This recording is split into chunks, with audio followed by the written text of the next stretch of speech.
Lakteche mane ni opara manyime e reso jotuo mane oyudo midhusi mar coronavirus higni 2 mokalo oseyo piny owacho kuom ojuang'ogi kendo chungo orak manomigi bang' tiyo matek kendo reso ngima oganda. E twak margi kod jofwamb weche giwacho ni piny owacho ne ok omiyogi kata mana okumba mar thieth kata bed ni ngimagi ne giketi kind akuru gasumbi.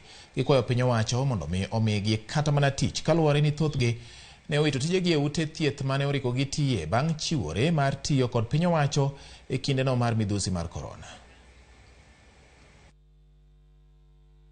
Wawe tich, wabiro savo jo piny kaluwore gi midhiero mane wan go mar Covid.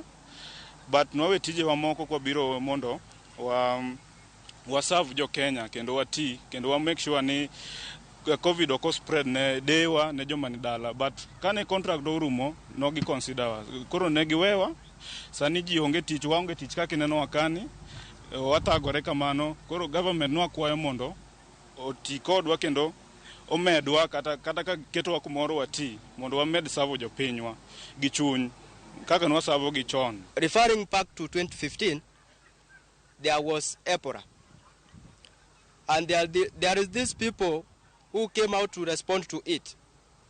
Actually, the government responded and absorbed all of them and rewarded them permanent and pensionable jobs. But for this group, all they were to do is just tell us your contracts has just ended.